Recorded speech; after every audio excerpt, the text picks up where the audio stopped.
Kuberi jabatan manajer. Jika kau mau menikahi putriku ini, bukankah kau butuh banyak uang? Aku akan beri. Assalamualaikum sahabat 1000 kisah nyata.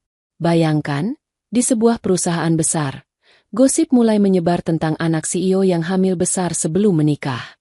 Semua karyawan berbisik, menatap sinis, bahkan diam-diam menertawakan.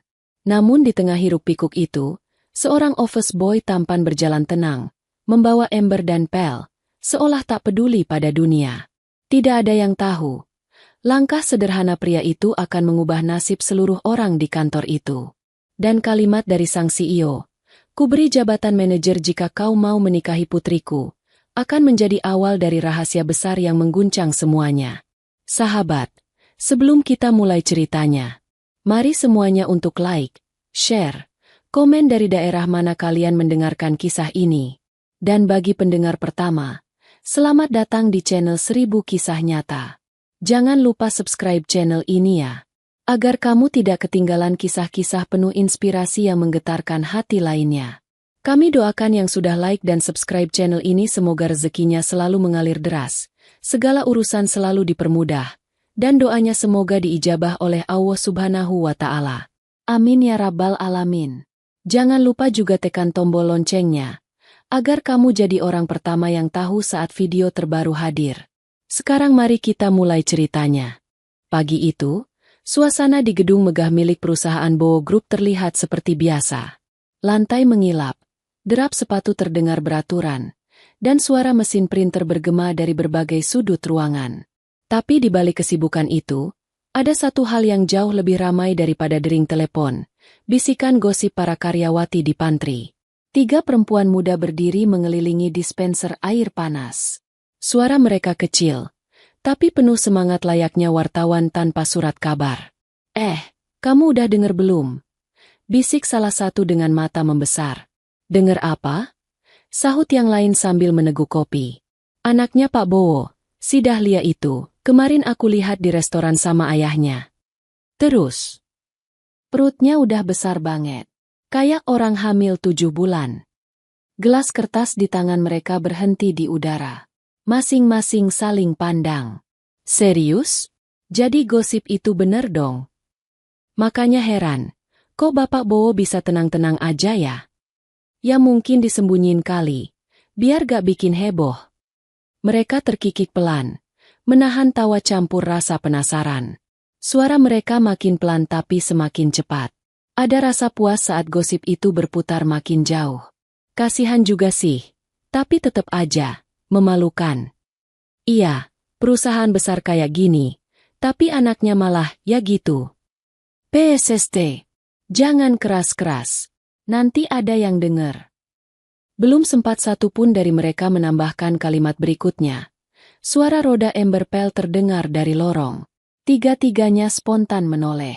Seorang pria berjalan melewati pintu pantry dengan langkah tenang. Seragam abu-abunya agak lusuh, tapi bersih.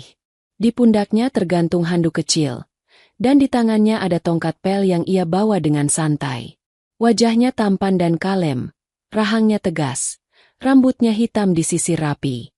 Matanya tenang, seperti orang yang tidak terburu-buru dengan dunia. Dialah Dimas, seorang OB yang baru sebulan bekerja di perusahaan itu.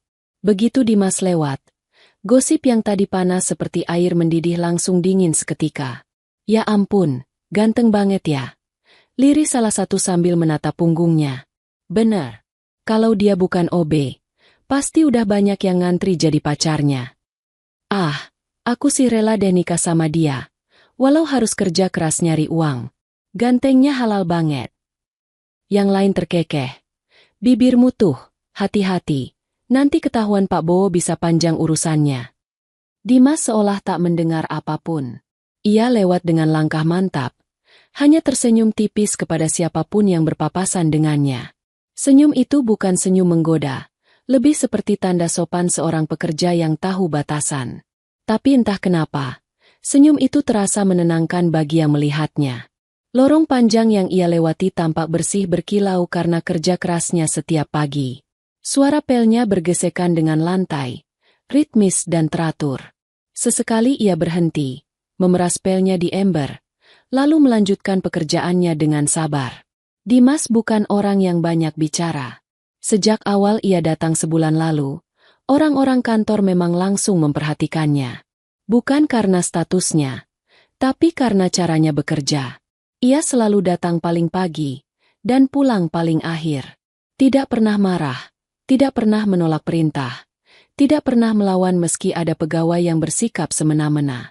Beberapa pegawai pria memandangnya dengan nada iri. Ganteng doang, kerjaannya cuma ngepel. Tapi bos HRD aja nyapa dia loh kemarin. Iya tuh, kayaknya semua orang senang aja lihat dia. Tapi tidak semua iri. Ada juga yang diam-diam menghormatinya. Karena Dimas berbeda. Walaupun hanya seorang OB, tapi ia selalu menatap mata orang lain dengan percaya diri. Tidak rendah diri, tidak minder. Ada sesuatu dalam tatapannya yang membuat orang sulit memalingkan wajah. Di salah satu sudut kantor, seorang staf muda bernama Rudi menghampirinya. Mas Dimas ya? Iya, betul. Ada apa? Saya Rudi, bagian administrasi. Baru seminggu kerja di sini. Oh, selamat datang, Rudi. Rudi tersenyum kiku. Makasih, Mas. Saya sering lihat Mas Dimas kerja. Rajin banget, ya. Gak pernah kelihatan ngeluh. Dimas hanya tertawa kecil. Namanya juga kerja, Mas. Kalau gak dinikmatin, capeknya bisa dobel. Rudi mengangguk, lalu berlalu sambil berpikir. Aneh, orang kayak dia harusnya bukan cuma OB. Sementara itu, di lantai paling atas gedung itu, suasana ruang kerja Tuan Bowo jauh berbeda. Ruangan luas itu sunyi. Dinding kaca menampilkan pemandangan kota yang berawan. Di atas meja besar, tumpukan berkas menunggu tanda tangan. Tapi pria berusia 56 tahun itu tidak fokus ke situ. Tangannya menopang dagu.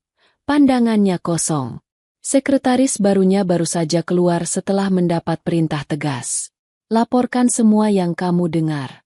Terutama gosip tentang Dahlia. Saya mau tahu siapa yang menyebarkannya. Katanya tadi dengan nada dingin. Kini, setelah ruangan kembali sunyi, Tuan Bowo bersandar di kursinya. Nafasnya berat.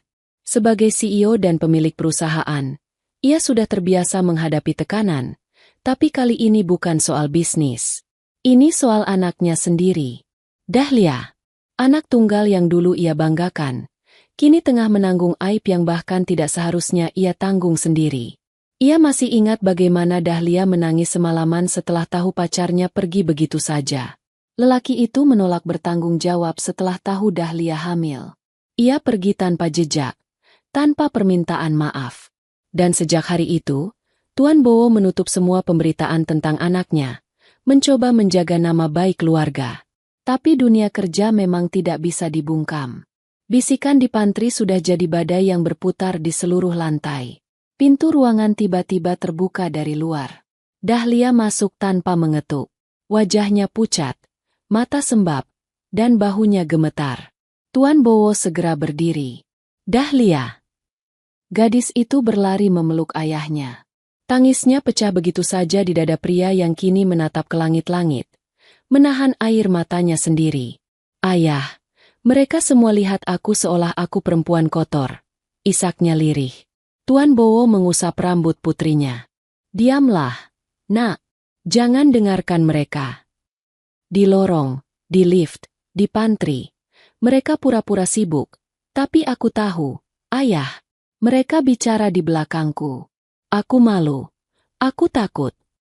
Tidak apa-apa. Dahlia. Semua akan berlalu. Beberapa menit berlalu. Hanya ada isak yang perlahan mereda. Dahlia duduk di kursi depan meja ayahnya. Menatap lantai. Lalu menarik napas panjang. Tapi ada satu hal yang aneh. Ucapnya pelan. Tuan Bowo menoleh. Apa itu? Di antara semua yang menatapku dengan hinaan, ada satu orang yang tidak menatap seperti itu. Maksudmu? Dia tidak memalingkan wajah. Tapi tatapannya bukan menghina. Ayah. Tidak juga iba. Dia hanya melihatku seperti orang biasa. Siapa? Seorang OB. Namanya Dimas. Tuan Bowo terdiam. Ia tidak langsung menjawab. Ia hanya memandangi wajah putrinya yang sekarang mulai tenang. Kenapa kamu bisa tahu namanya? Aku pernah lihat dia beberapa kali di lorong. Dia selalu lewat membawa alat pel. Tapi geraknya sopan dan wajahnya tenang. Waktu aku lewat tadi, semua menunduk. Cuma dia yang tetap berdiri. Tapi tatapannya, entah kenapa. Ayah, aku merasa aku masih punya harga diri. Tuan Bowo menatap wajah putrinya yang polos. Dalam hatinya, ada rasa terkejut dan bingung. Dahlia yang selama ini menolak semua perjodohan, kini tiba-tiba menyebut nama seorang OB. Bukan pria mapan, bukan pejabat, tapi lelaki sederhana yang bahkan mungkin tak punya rumah sendiri. Dahlia, kamu serius bicara seperti ini? Gadis itu menatap ayahnya. Air matanya mulai mengalir lagi, tapi kali ini bukan karena sedih, melainkan karena keyakinan. Ayah, kalau pria itu mau, aku ingin menikah dengannya. Ucapan itu membuat ruangan seolah membeku. Tuan Bowo menatap putrinya lama sekali. Ia tidak langsung berkata apa-apa. Ia menahan diri untuk tidak menolak mentah-mentah. Tapi pikirannya kacau. Bagaimana mungkin ia menikahkan putrinya dengan seorang pekerja kebersihan? Ia ingin marah, tapi juga ingin mengerti. Dahlia terlalu tulus untuk dimarahi. Ia menghela napas panjang. Kau tahu konsekuensinya, nah? Dunia luar tidak akan diam. Dahlia hanya mengangguk pelan. Aku tahu, tapi aku sudah tidak peduli. Ayah, aku cuma ingin dinikahi oleh seseorang yang tidak menatapku dengan jijik. Hening panjang turun di antara mereka. Dari luar jendela, cahaya matahari sore menembus kaca, jatuh di lantai seperti garis lembut yang menyentuh ujung sepatu Tuan Bowo. Ia menatap keluar jendela, ke arah kota yang berdenyut dengan kesibukan, sementara di dalam ruangannya, dunia seperti berhenti. Nama, Dimas, kini menggantung di udara. Nama itu sederhana, tapi maknanya akan mengguncang kehidupan mereka setelah hari itu. Pagi berikutnya, suasana kantor terasa aneh. Seolah ada sesuatu yang menunggu untuk terjadi. Angin di dalam gedung seakan berjalan lebih pelan. Para karyawan bekerja tapi matanya sering melirik ke arah lift. Entah kenapa, kabar tentang Dahlia dan seseorang yang misterius mulai beredar dari mulut ke mulut. Tidak ada yang tahu dari mana asalnya. Tapi gosip di kantor memang berjalan lebih cepat daripada laporan keuangan. Dimas, seperti biasa, datang lebih pagi dari semua orang. Ia menaruh alat kebersihannya di sudut pantry, menggulung lengan seragam abu-abunya, dan mulai mengepel lorong utama. Gerakannya lembut dan teratur. Tak ada yang aneh darinya. Tapi pagi ini, dari cara orang menatapnya, seperti ada sesuatu yang berbeda. Seolah semua tahu bahwa hari ini bukan hari biasa. Beberapa rekan OB menyapanya pelan. Mas Dimas, katanya dipanggil bos besar ya? Dimas berhenti sebentar, menatap mereka dengan heran. Bos besar? Maksudmu Pak Bowo? Iya, barusan sekretarisnya nyariin. Katanya kamu disuruh ke ruang CEO jam 9. Oh, begitu. Dimas hanya mengangguk ringan. Tidak banyak bicara. Wah, mungkin mau dikasih penghargaan tuh, Mas. Lantainya bersih banget tiap hari. Canda salah satu. Dimas hanya tertawa kecil. Entahlah, semoga bukan dimarahi. Ia melanjutkan pekerjaannya tanpa banyak tanya. Tapi dalam hati, ia tahu panggilan itu bukan hal biasa. Tidak mungkin seorang CEO memanggil langsung seorang OB tanpa alasan penting. Sesekali, ia melirik jam dinding. Waktu berjalan lambat. Setiap detik seperti menunda sesuatu yang besar. Ketika jarum menunjuk pukul 9 tepat, Dimas membersihkan tangannya, membetulkan seragamnya, lalu berjalan menuju lift kaca yang mengarah ke lantai paling atas. Beberapa karyawan yang melihatnya hanya bisa menatap dengan bingung. Ada yang berbisik, ada yang sekadar menebak-nebak. Ngapain OB dipanggil CEO? Siapa tahu mau dimarahin. Ah, mana tahu. Orangnya cakep gitu. Bisa aja disukai siapa gitu di dalam. Wah, bisa jadi. Bisikan-bisikan itu mengikuti langkah Dimas sampai lift tertutup. Di ruang CEO, Tuan Bowo duduk di balik meja besar, ditemani sekretarisnya yang menyiapkan dokumen. Dahlia duduk di kursi sebelah kanan, mengenakan gaun sederhana berwarna putih lembut. Wajahnya sudah lebih tenang dibanding kemarin. Tapi matanya sesekali menatap ke arah pintu, menunggu seseorang yang belum ia kenal dekat tapi entah kenapa sudah menempati pikirannya sejak kemarin. "Pak, Dimas sudah sampai," ujar sekretaris pelan. "Suruh masuk." "Baik, Pak." Pintu terbuka. Dimas melangkah masuk dengan tenang. Ia menunduk sopan. "Selamat pagi, Pak." Tuan Bowo mengangguk tanpa senyum. "Duduklah." Dimas duduk di kursi yang disiapkan di hadapan mereka. Ia memperhatikan sekeliling ruangan besar itu, namun tatapannya tetap tenang. Ia tahu sopan santun, dan tidak menampakkan gugup. Tuan Bowo menyilangkan tangan di dada. "Sudah berapa lama kamu bekerja di sini?" "Baru 1 bulan, Pak." "Betah?" "Iya, Pak. Saya betah. Orang-orangnya baik. Kerjamu cukup rajin. Saya dapat laporan dari kepala kebersihan. Katanya kamu disiplin, tidak banyak bicara, tapi selalu tepat waktu." Dimas menunduk sopan. "Terima kasih, Pak. Saya hanya melakukan apa yang seharusnya." Tuan Bowo menatapnya lekat-lekat. Sejenak ia tidak bicara. Ia ingin membaca wajah di depannya. Ada sesuatu yang menenangkan tapi juga membuat penasaran dari pria muda ini. Matanya jernih, tapi ada kedalaman yang tak biasa bagi seorang pekerja baru.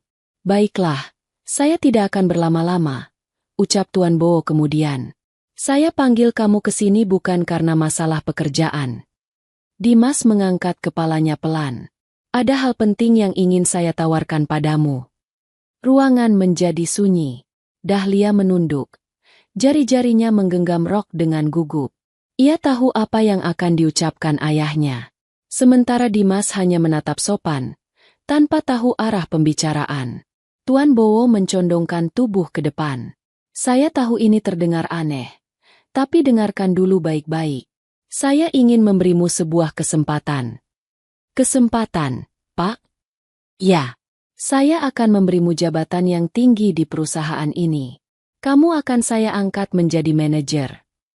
Dimas terdiam. Ia menatap CEO itu, mencoba mencari maksud di balik kalimat yang baru saja diucapkan. "Namun," lanjut Tuan Bowo, "ada satu syarat." Suara jarum jam terdengar sangat jelas. Dahlia menahan napas. Dimas tetap diam menunggu. Tuan Bowo menghela napas berat, lalu menatap lurus ke matanya. "Syaratnya adalah kamu harus menikah dengan putriku, Dahlia." Waktu seperti berhenti seketika. Suara AC terdengar lebih nyaring dari biasanya. Dahlia menunduk semakin dalam. Wajahnya merah dan tangannya gemetar di pangkuannya. Dimas diam. Ia tidak langsung menjawab. Ia tidak menunjukkan ekspresi terkejut. Tidak pula tersenyum. Hanya diam. "Kenapa diam?" Suara Tuan Bowo berat. "Kau keberatan?" Dimas menatapnya pelan. Tatapannya tetap tenang seperti tadi pagi. "Tidak, Pak. Saya hanya memastikan saya mendengar dengan benar." "Ya, kau tidak salah dengar. Dan saya ingin memastikan, Bapak tidak bercanda." "Saya tidak pernah bercanda untuk hal sebesar ini." Beberapa detik kemudian, Dimas menarik napas dalam-dalam. Lalu dengan suara rendah tapi jelas, ia berkata, "Kalau itu permintaan Bapak, saya bersedia." Suara itu keluar tanpa getar, tegas, tapi tidak arogan. Dahlia menoleh, matanya basah. Ia tak menyangka jawaban itu keluar secepat itu. Tuan Bowo memejamkan mata sejenak, seperti menimbang sesuatu di hatinya. Lalu ia mengangguk pelan. "Baik, kita akan urus semuanya secepatnya." Dimas keluar dari ruangan itu dengan langkah ringan tapi penuh pikiran. Beberapa staf yang melihatnya langsung menatap dengan heran. Ada yang berani bertanya. Ada juga yang hanya berbisik. "Mas Dimas, kenapa?" dipanggil CEO. Dimas tersenyum samar. "Cuma ngobrol sebentar." "Ngobrol? Serius? Sama CEO langsung. Begitulah. Ia tidak mengatakan apapun lebih dari itu. Tapi senyum kecilnya membuat mereka makin penasaran. Beberapa rekan kerja mulai menebak-nebak. Bahkan ada yang berani berspekulasi bahwa Dimas akan dipromosikan karena kinerjanya. Namun di antara gosip itu, ada juga yang menyebar cerita lain. Kabar yang mulai mengaitkan nama Dimas dengan putri CEO. Katanya si OB itu bakal nikah sama anak bos. Gila. Masa iya? Ya, siapa lagi yang bisa langsung dipanggil ke ruangan itu? Pasti dia. Si Dahlia kan sekarang lagi. Ya, gitu. Beruntung banget tuh cowok. Dapat jabatan, dapat anak bos, sekalian kaya mendadak. Gosip itu menyebar cepat seperti api menyambar bensin. Sebagian karyawati merasa kecewa. Ada yang benar-benar sedih. Aduh, sayang banget. Ganteng-ganteng tapi malah nikah sama yang, ya, udah hamil. Parah, udah jelas-jelas si Dahlia itu, tapi Dimas sih, dasar mata duitan. Sementara sebagian karyawan pria justru tertawa senang. Wah, saingan kita hilang satu, bro. Hahaha iya, udah nikah nanti, biar dia sibuk di rumah. Dimas mendengarnya, tapi ia tetap tenang. Ia tidak menegur, tidak membantah. Ia hanya tersenyum kecil sambil berjalan ke ruang kebersihan, meletakkan ember dan alat pel, lalu duduk sebentar di kursinya. Dari jendela kecil di ruangan itu, ia bisa melihat taman belakang gedung. Daun-daun bergerak pelan, tertiup angin sore. Dimas memejamkan mata sebentar dan menarik napas panjang. Ia tahu hidupnya baru saja berubah. Tapi hanya dirinya yang tahu alasan sebenarnya ia menerima tawaran itu tanpa ragu.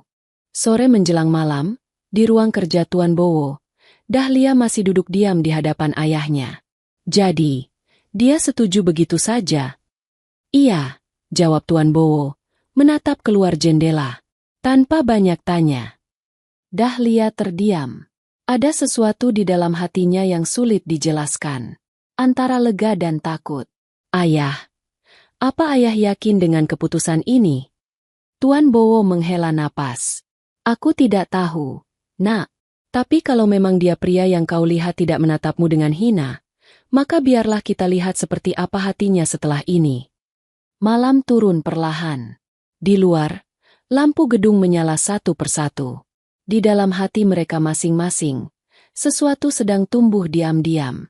Sebuah langkah baru, yang akan mengubah segalanya.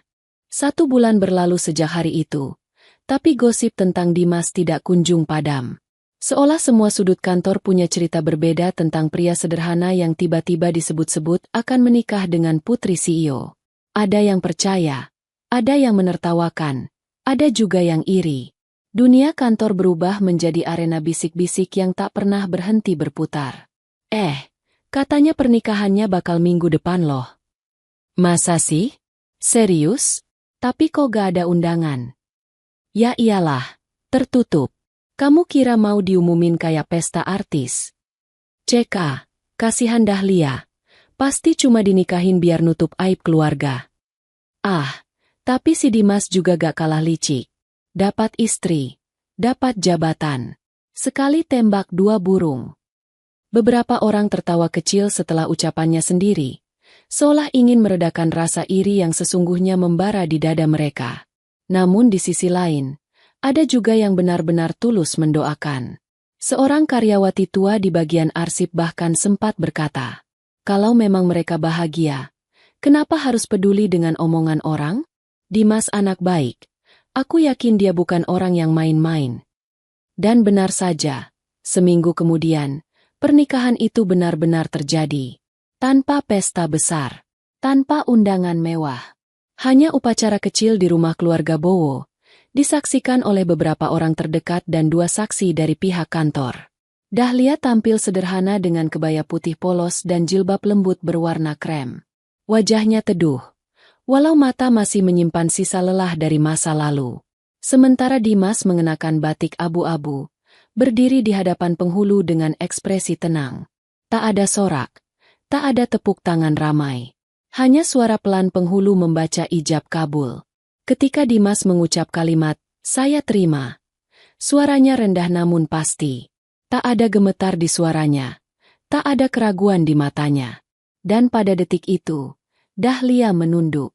Air matanya jatuh di punggung tangannya sendiri. Ia tahu, hidupnya baru saja berubah. Setelah pernikahan itu, kehidupan di rumah besar keluarga Bowo menjadi lebih hangat dari biasanya.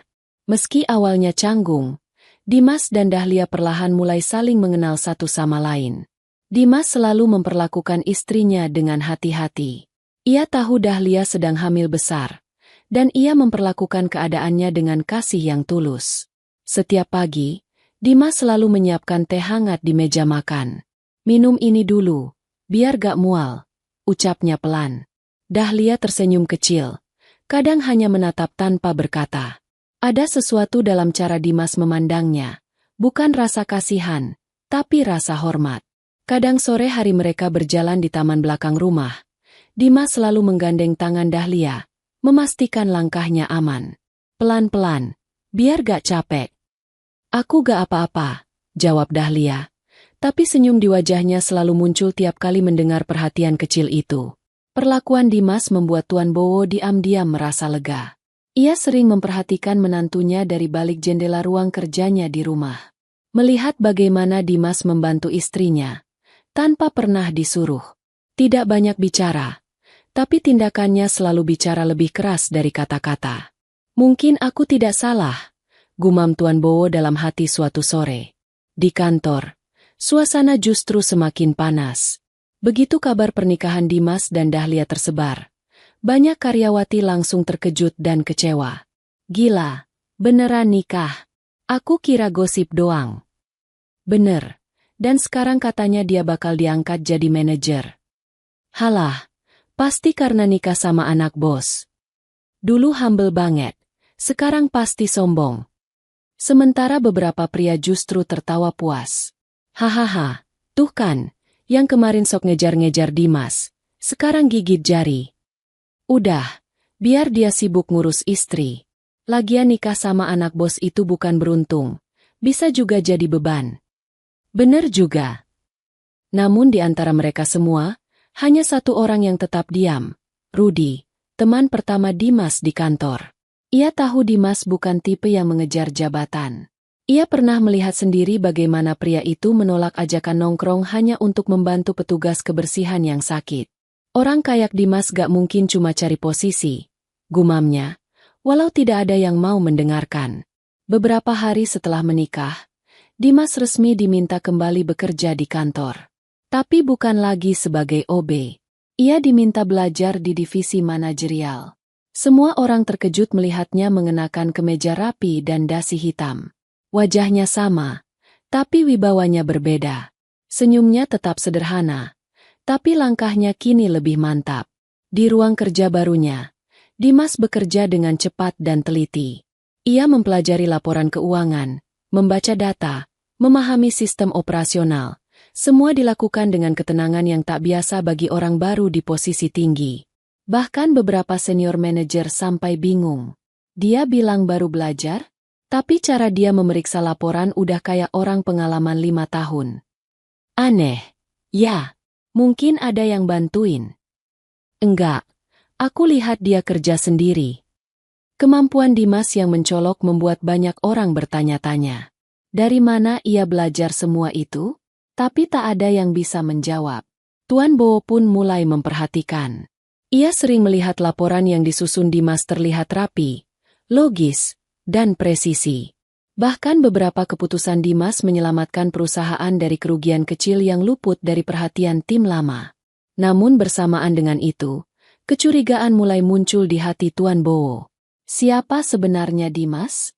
Bagaimana mungkin seorang OB yang baru sebulan bekerja bisa langsung menguasai sistem manajemen perusahaan secepat itu? Suatu malam, di ruang kerjanya di rumah, Tuan Bowo membuka fail lamaran kerja Dimas. Di sana tertulis, lulusan SMA Negeri 2 Surakarta, alamat, Jalan Kenangan nomor 12, Kost Melati. Ia mengetik alamat itu di ponselnya, lalu memutuskan untuk memeriksa sendiri keesokan harinya. Pagi hari berikutnya, dengan mobil hitamnya, Tuan Bowo diam-diam pergi ke alamat yang tertera di data itu. Ia turun dari mobil, menatap bangunan kos kecil yang sudah lapuk. Seorang ibu tua keluar dari dalam sambil membawa sapu. "Permisi, Bu. Mau tanya, dulu pernah ada yang kos di sini. Namanya Dimas." Wanita itu menggeleng cepat. "Dimas? Gak pernah dengar, Pak. Di sini cuma ada 5 kamar. Dan gak ada nama itu." "Yakin, Bu?" "Yakin. Saya hafal semua anak yang pernah kos di sini." Tuan Bowo mengerutkan dahi. Ia berterima kasih lalu kembali ke mobil. Wajahnya tegang. Ia lalu membuka berkas lain, data sekolah Dimas. Ia menelpon nomor yang tercantum di sana. "Selamat pagi. Ini SMA Negeri 2 Surakarta." "Betul, Pak. Ada yang bisa dibantu?" "Saya mau konfirmasi. Ada siswa bernama Dimas lulus tahun 2014. Terdengar jeda di seberang. "Mohon maaf, Pak. Setelah kami periksa, nama itu tidak ada di daftar lulusan kami." Tuan Bowo terdiam. Tangannya mengepal. Ia memutuskan sambungan telepon dan memandang keluar jendela. Jalanan ramai, tapi pikirannya kosong. "Siapa kamu sebenarnya, Dimas?" Gumamnya pelan. Ia tahu menantunya baik, tapi sesuatu di dalam dirinya tidak tenang. Bukan karena status sosial, tapi karena Dimas terlalu tenang untuk seseorang yang disembunyikan masa lalunya. Dan malam itu, Tuan Bowo membuat keputusan. Ia akan berbicara langsung dengan Dimas. Tanpa perantara, tanpa basa-basi. Di rumah, malam itu sunyi. Dahlia sudah tidur di kamarnya. Dimas duduk di ruang tamu, membaca beberapa dokumen kerja yang ia bawa pulang. Saat itulah pintu ruang kerja di lantai 2 terbuka. "Dimas," panggil suara berat dari tangga. Ia menoleh, lalu berdiri. "Iya, Ayah." "Naik ke atas. Kita bicara sebentar." Langkah Dimas perlahan menapak tangga kayu, pelan tapi pasti. Ia tahu dari nada suara itu, ini bukan pembicaraan ringan. Dan malam itu, di ruang kerja Tuan Bowo, rahasia besar yang selama ini tersembunyi mulai mendekati permukaan. Malam itu terasa begitu panjang. Angin di luar bertiup lembut, tapi di dalam rumah keluarga Bowo, udara terasa berat. Jam dinding berdetak pelan, seakan menunggu sesuatu yang besar akan terjadi. Dimas melangkah masuk ke ruang kerja Tuan Bowo. Ruangan itu luas dan rapi, dengan aroma kayu menguat dari lemari tua di sudut. Di meja besar, Tuan Bowo duduk menatap layar laptop, tapi matanya tidak fokus. Ketika Dimas masuk, pria itu langsung menutup laptop dan menatap menantunya dengan pandangan tajam. "Duduklah, Dimas." Dimas menunduk sopan dan duduk di kursi seberang. "Ada apa, Ayah?" Beberapa detik hening. Hanya suara jam yang terdengar. Tuan Bowo lalu menarik napas panjang. "Aku ingin bertanya, dan aku harap kau jawab dengan jujur." Dimas menatapnya tenang. "Tentu, Ayah." "Siapa sebenarnya kamu?" Pertanyaan itu keluar perlahan, tapi menggetarkan udara di ruangan itu. Dimas tidak langsung menjawab. Ia menunduk, lalu mengangkat kepala dengan mata yang lembut. "Maksud Ayah?" "Aku sudah memeriksa datamu, Dimas. Alamat yang kamu berikan palsu. Kos yang kamu tulis tidak mengenalmu. Sekolah yang kamu tulis bahkan tidak punya catatan nama Dimas di daftar alumninya."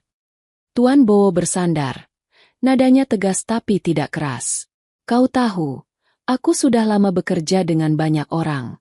Tapi aku belum pernah melihat seseorang yang bisa belajar sistem manajemen perusahaan secepat itu. Bahkan manajer lamaku butuh 3 bulan untuk memahami laporan yang kau kerjakan dalam 3 hari." Ia menatap dalam ke arah Dimas. "Jadi siapa kamu sebenarnya?" Suasana hening kembali. Dimas tidak membantah, tidak pula pura-pura kaget. Ia hanya diam beberapa saat, lalu berkata pelan, suaranya tenang tapi dalam. "Baik, kalau Ayah ingin tahu, saya akan jujur. Tapi tolong, biarkan Dahlia tidak tahu dulu." Tuan Bowo mengerutkan dahi. Kenapa Dahlia tidak boleh tahu? Karena kalau ia tahu, ia akan merasa dibohongi. Dan saya tidak mau itu terjadi sebelum waktunya. Tuan Bowo menatapnya lekat-lekat. Dimas menarik napas panjang sebelum melanjutkan. Saya bukan orang yang ayah kira. Nama saya benar, Dimas. Tapi saya bukan orang biasa. Lalu siapa kamu? Dimas menunduk sebentar. Lalu menatap ayah mertuanya dengan mata jernih. Saya anak dari Pak Basuki. Tuan Bowo langsung terkejut. Tubuhnya sedikit maju ke depan. Basuki? Basuki pemilik pabrik minyak Basuki Corp? Sahabat lamaku itu. Dimas mengangguk perlahan. Ya, ayah. Beliau ayah saya. Tuan Bowo menatapnya lama, seolah mencoba memastikan yang didengarnya benar. Jadi, selama ini kamu berpura-pura jadi OB? Dimas menatap lurus ke arah Tuan Bowo. Tidak berpura-pura, ayah. Saya memang datang ke sini dengan sengaja untuk menyamar. Saya ditugaskan. Ditugaskan? Oleh siapa? Pemerintah. Saya bekerja sebagai agen lapangan khusus di bawah unit penyelidikan bisnis dan sosial. Kami sedang menyelidiki dugaan perdagangan anak panti yang melibatkan beberapa perusahaan besar, termasuk perusahaan ini. Tuan Bowo terdiam. Tangannya mengepal di atas meja. Apa maksudmu? Perusahaanku terlibat perdagangan anak. Tidak langsung, ayah. Tapi ada oknum di dalam perusahaan yang menyalahgunakan proyek sosial kita dengan yayasan panti asuhan. Dana dan fasilitasnya diselewengkan untuk hal kotor. Saya masuk sebagai pekerja biasa supaya bisa mendekati area yang tidak bisa dijangkau dari luar. Kata-kata Dimas membuat darah Tuan Bowo seperti berhenti mengalir sesaat. Ia menatap menantunya dengan mata terkejut. Siapa orang itu? Siapa yang kau maksud? Saya belum bisa menyebut nama sekarang. Tapi saya sudah hampir menemukan buktinya. Sebagian besar transaksi dan bukti sudah saya rekam. Tinggal satu langkah lagi untuk menyeret semua pelaku. Tuan Bowo menunduk, memegangi keningnya. Rasa kaget bercampur lega, tapi juga marah pada dirinya sendiri. Ya Tuhan, selama ini aku bekerja dengan orang-orang kotor di bawah hidungku sendiri. Dimas menatapnya dengan empati.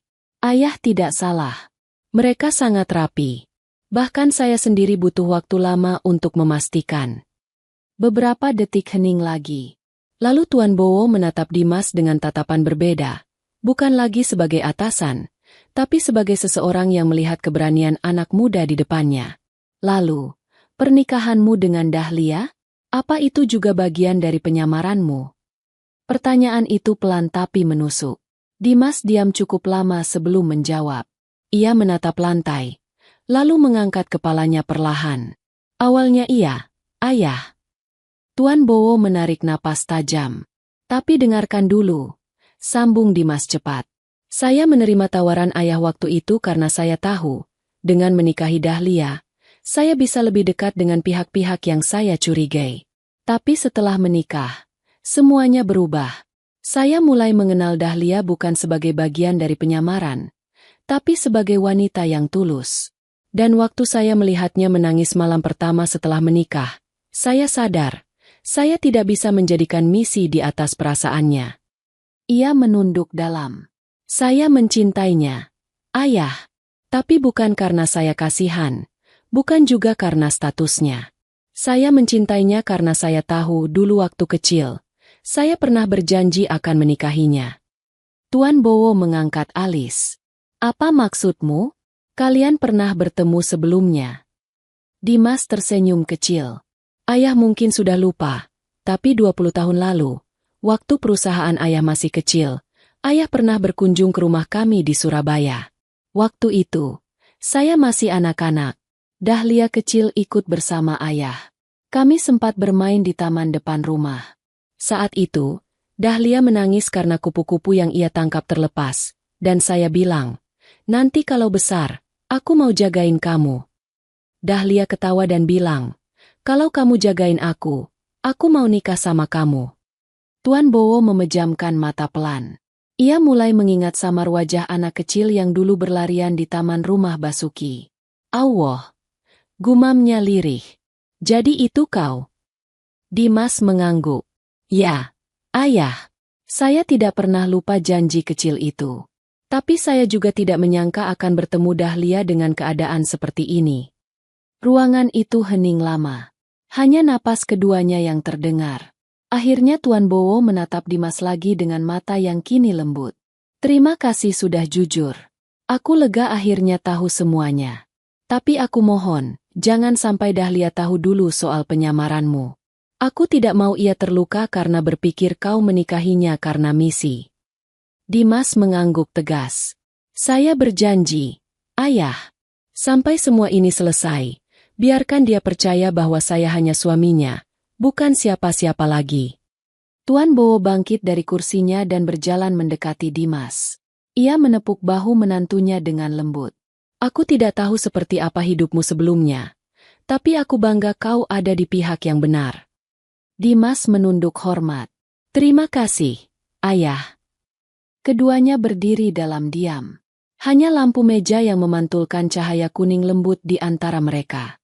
Dari jendela besar, terlihat langit malam yang gelap. Di kejauhan, suara jangkrik samar terdengar di halaman rumah. Baiklah, ucap Tuan Bowo akhirnya. Mulai besok, aku ingin kau tetap bertugas seperti biasa. Tapi berhati-hatilah. Jika benar ada yang bermain di belakang perusahaan ini, mereka pasti tidak akan diam saja. Siap, Ayah. Ketika Dimas hendak melangkah keluar, Tuan Bowo memanggil lagi. Dimas. Dimas berhenti dan menoleh. Terima kasih sudah menjaga anakku. Dimas menatapnya dalam-dalam, lalu tersenyum kecil. Saya akan terus menjaganya, Ayah, selama saya hidup. Dimas keluar dari ruangan dengan langkah pelan. Di luar, lampu koridor menyala temaram. Ia berdiri sejenak di ujung tangga, menatap ke arah kamar tempat Dahlia tidur.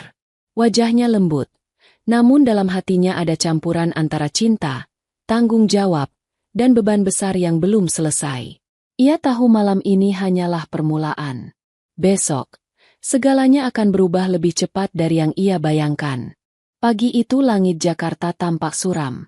Awan menutup matahari, membuat seluruh kota terasa seperti kehilangan semangat.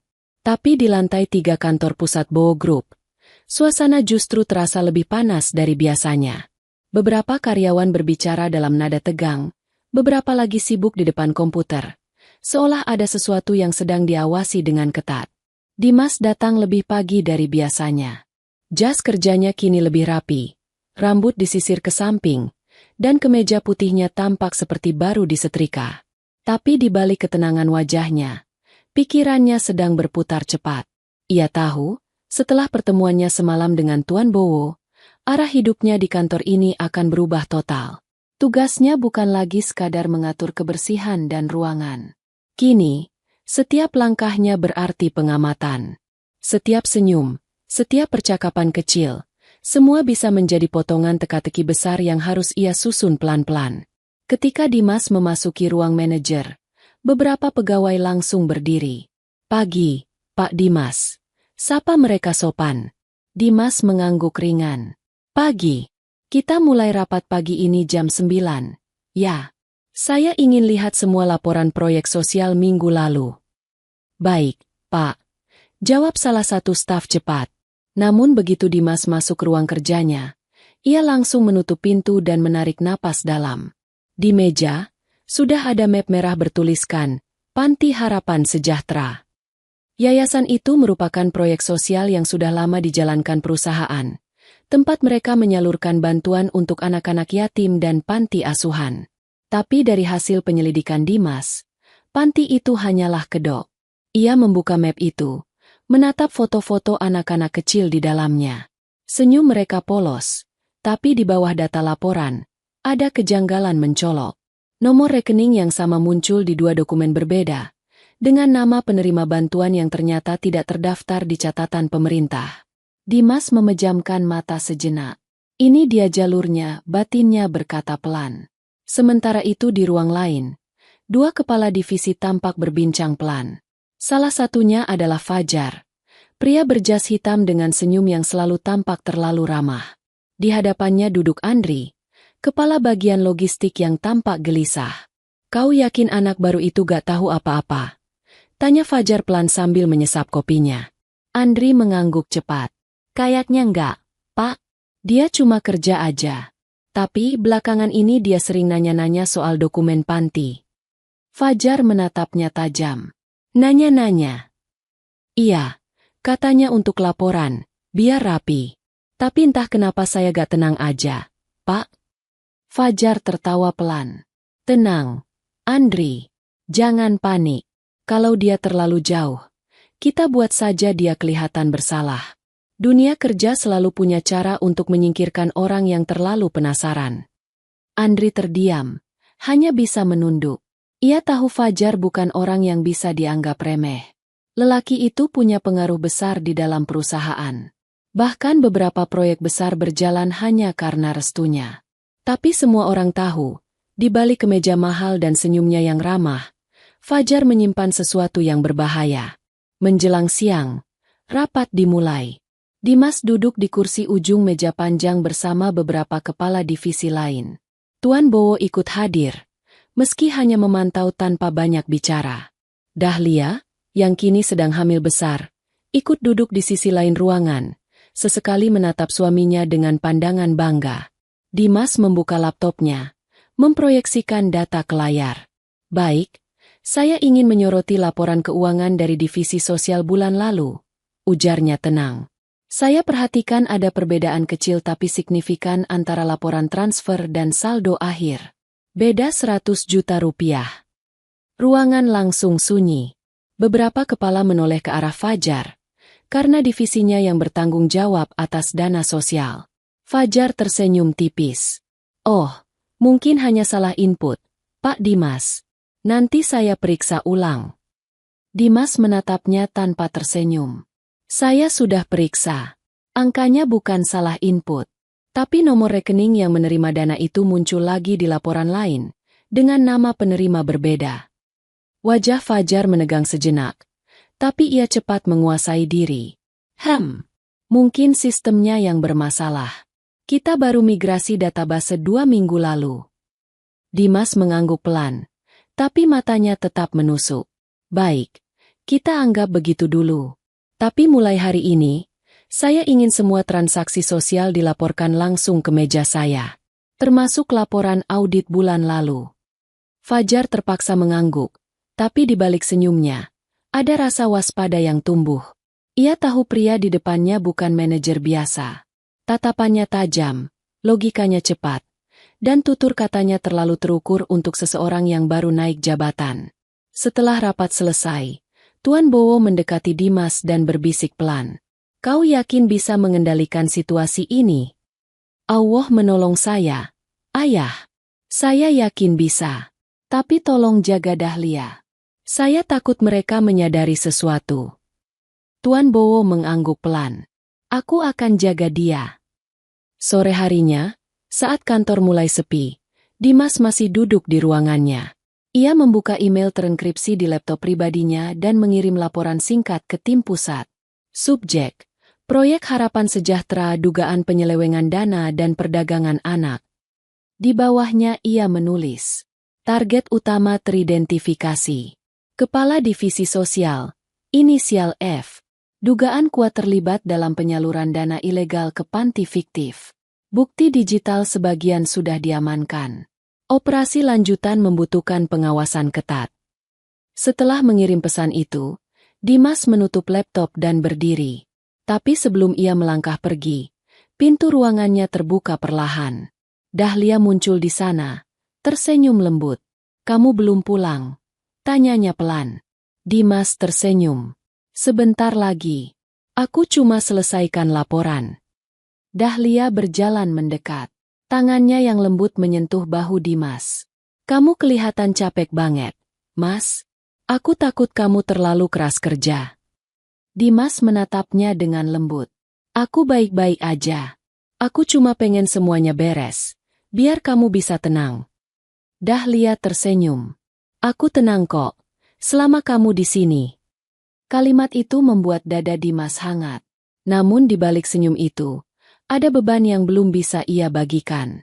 Ia hanya bisa menatap wajah istrinya lama-lama, seolah ingin menyimpan ketenangan itu sebelum badai datang. Beberapa hari berlalu, Dimas semakin sering menemukan kejanggalan. Data transaksi mencurigakan muncul setiap minggu, tapi selalu menghilang di sistem setelah lewat 1 malam. Seolah ada seseorang yang sengaja menghapus jejak. Suatu malam, saat semua karyawan sudah pulang, Dimas menyelinap ke ruang server perusahaan. Dengan laptop di tangannya, ia memeriksa sistem keamanan internal. Cahaya biru layar menyorot wajahnya yang serius. Tiba-tiba langkah sepatu terdengar dari lorong. Ia cepat-cepat menutup layar dan bersembunyi di balik rak lock server. Dari celah pintu, ia melihat sosok yang masuk diam-diam. Fajar.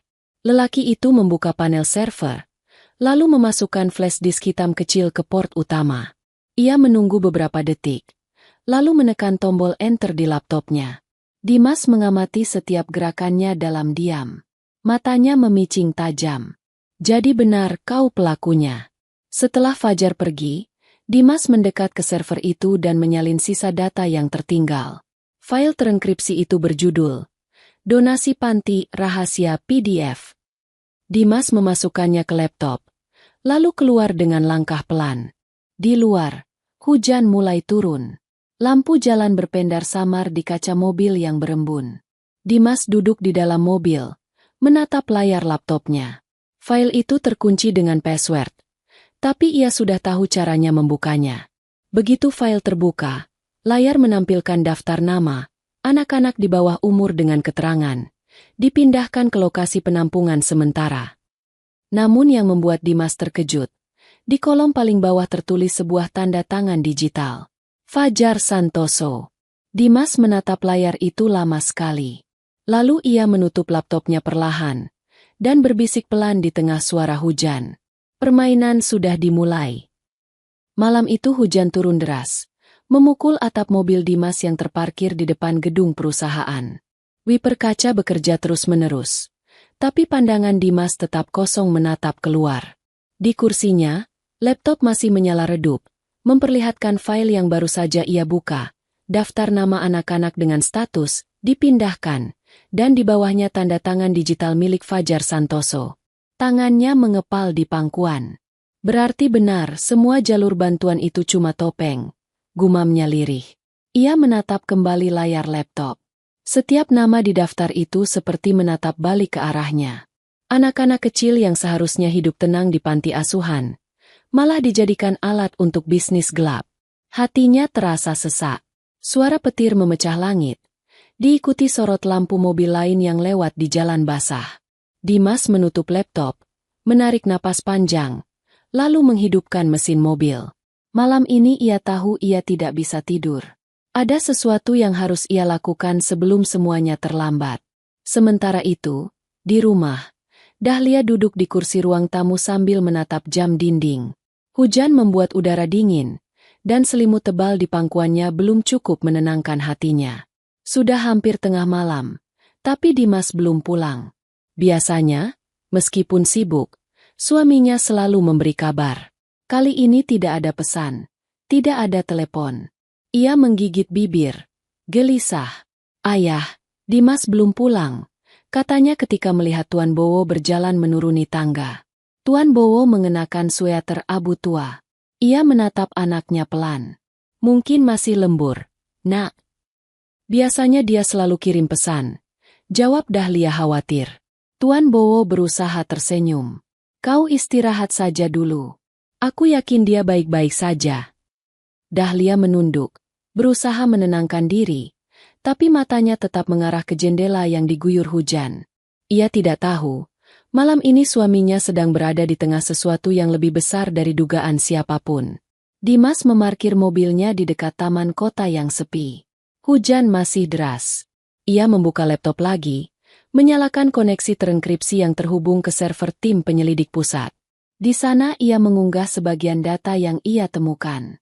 Tapi sistem mendeteksi sesuatu yang aneh. Ada sinyal asing yang mencoba melacak sumber pengiriman datanya. Dimas cepat menutup koneksi. Wajahnya tegang. Mereka tahu aku sedang mencari, bisiknya.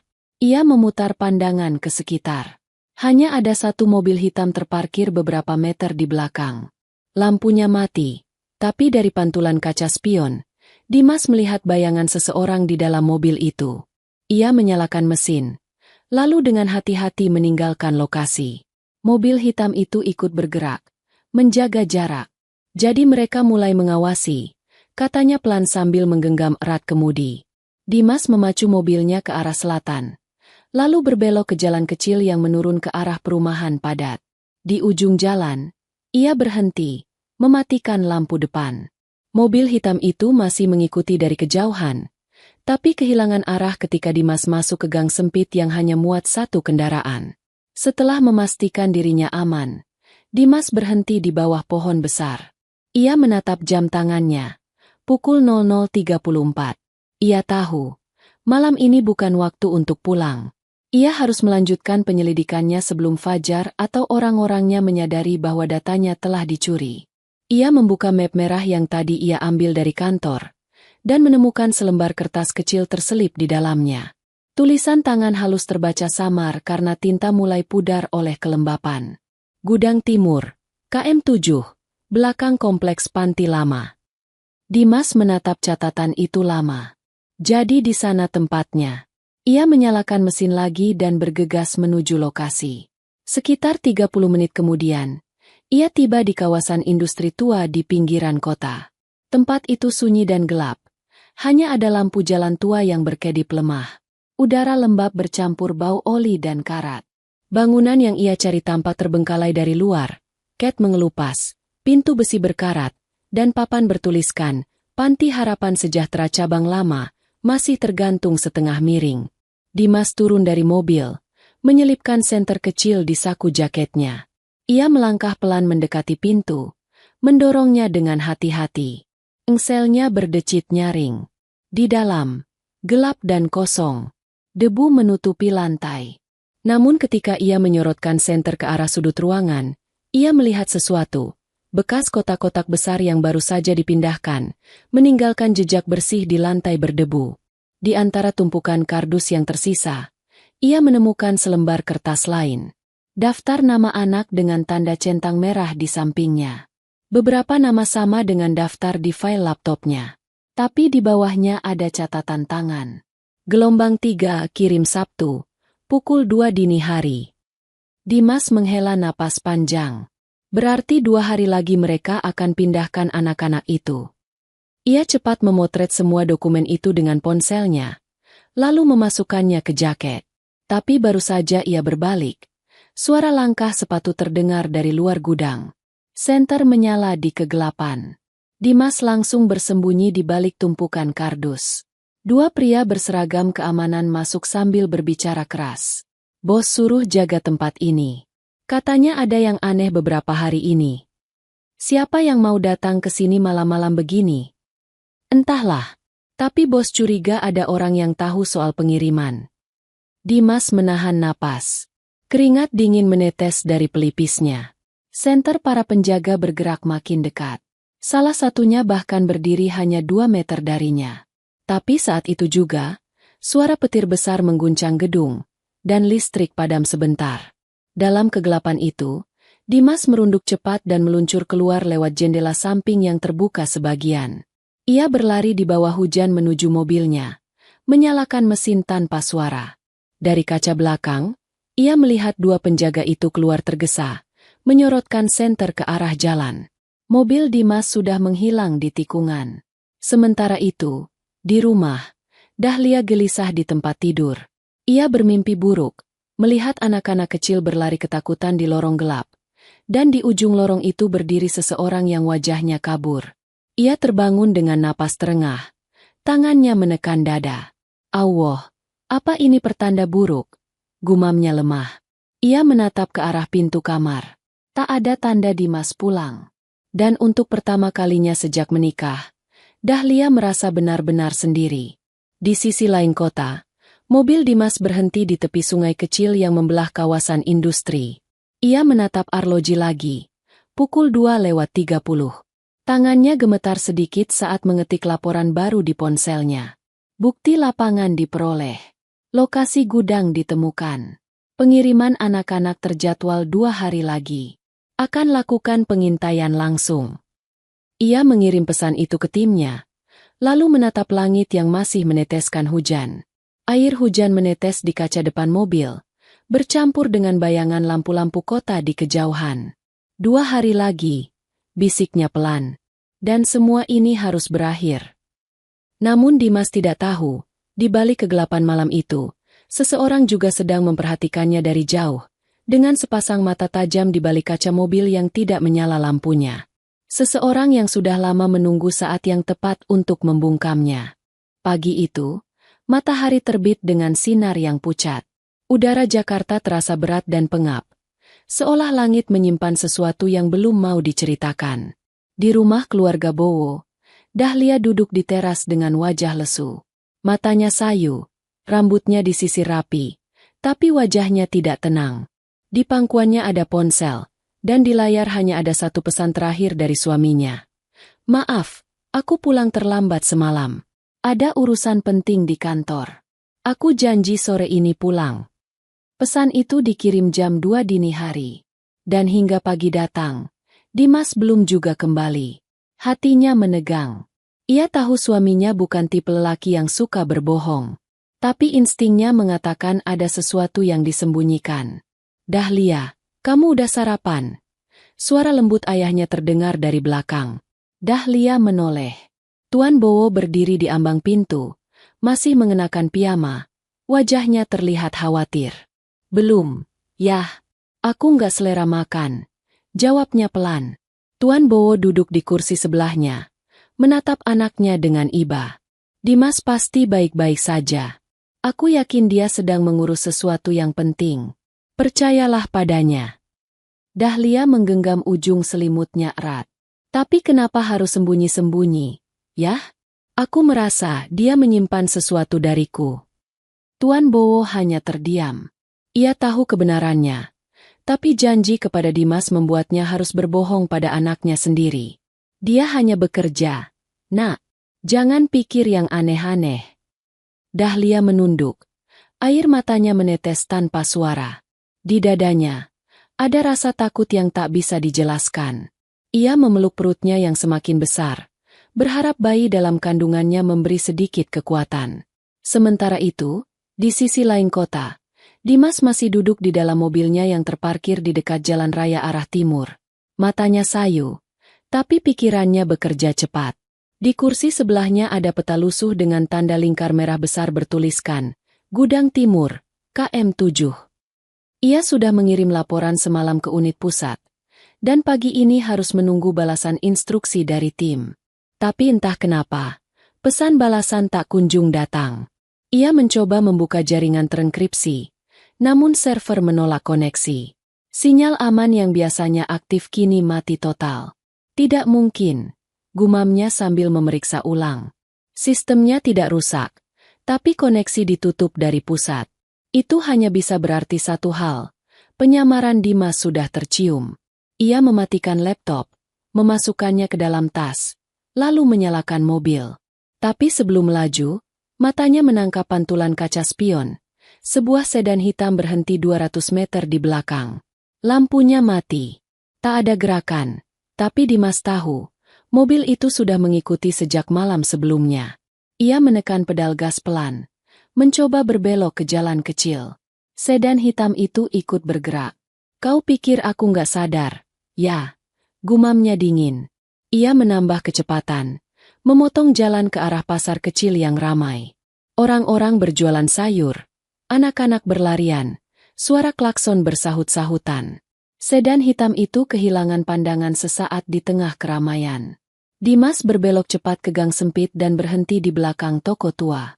Ia mematikan mesin, menarik napas, lalu memeriksa pesan terakhir di ponselnya. Ada satu pesan tak dikenal masuk. "Kau sudah terlalu jauh, Dimas. Jangan campuri urusan yang bukan milikmu." Ia menggenggam ponselnya erat. Rahangnya mengeras. "Jadi mereka tahu namaku," katanya pelan. "Berarti Fajar tidak sendiri." Di kantor, suasana terasa berbeda. Beberapa karyawan senior tiba-tiba dipanggil satu persatu ke ruangan manajerial.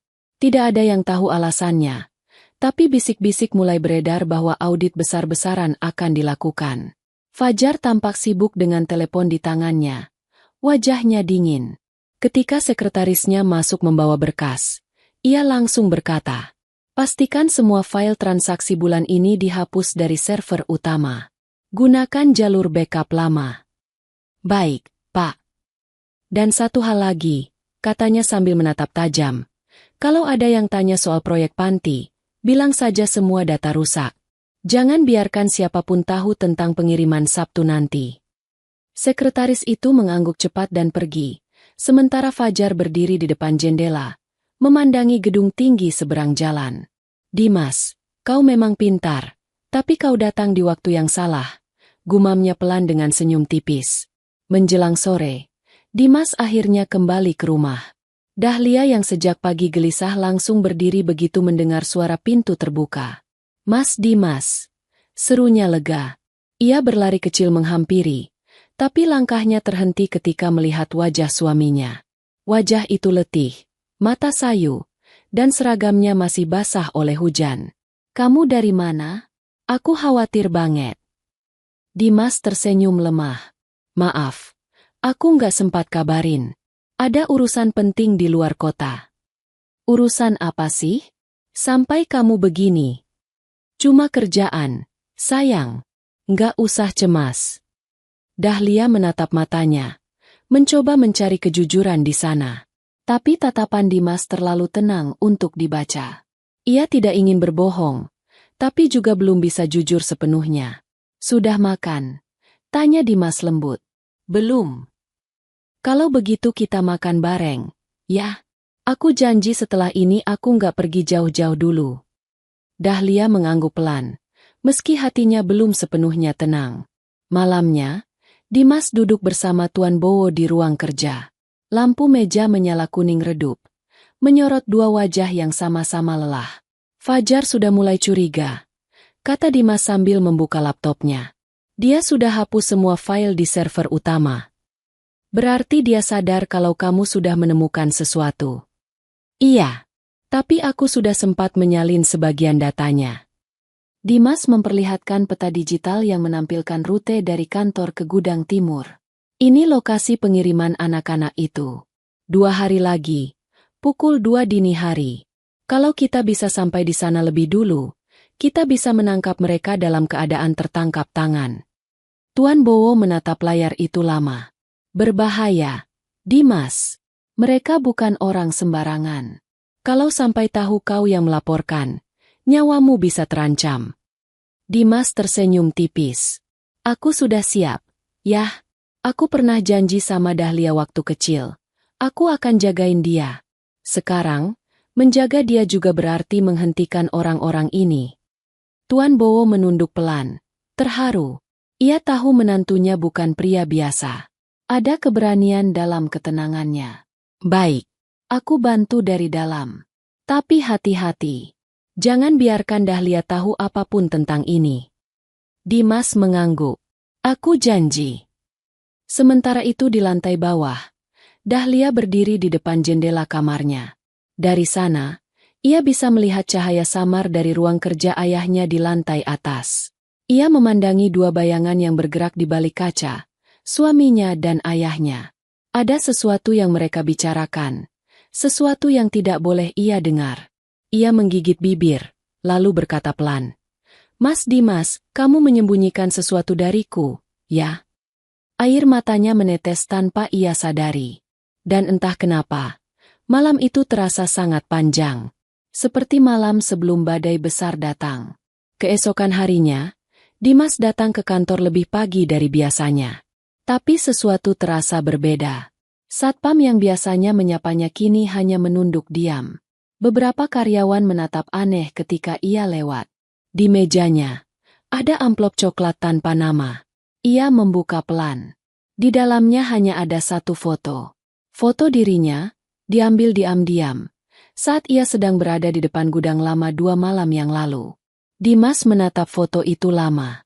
Tidak ada pesan lain. Tapi ia tahu artinya jelas. "Kami tahu kau siapa." Ia meremas foto itu kuat-kuat dan berbisik pelan. Baiklah, kalau itu perang yang kalian mau, aku terima. Dan di luar gedung, dari balik kaca mobil hitam yang terparkir di seberang, Fajar menatapnya sambil tersenyum tipis. Permainan baru saja dimulai. Dimas. Hari itu kantor Bowo Group terasa seperti sarang lebah yang terganggu. Semua orang bergerak cepat, tapi tidak ada yang berani bicara keras. Seolah udara di dalam gedung telah berubah menjadi sesuatu yang berat dan menekan. Di lantai 5, Dimas duduk di ruangannya dengan wajah dingin. Foto dirinya yang diambil diam-diam kini ada di dalam laci meja, bersama dengan flash disk berisi semua bukti yang ia kumpulkan. Pikirannya terus berputar mencari siapa pengkhianat di antara timnya.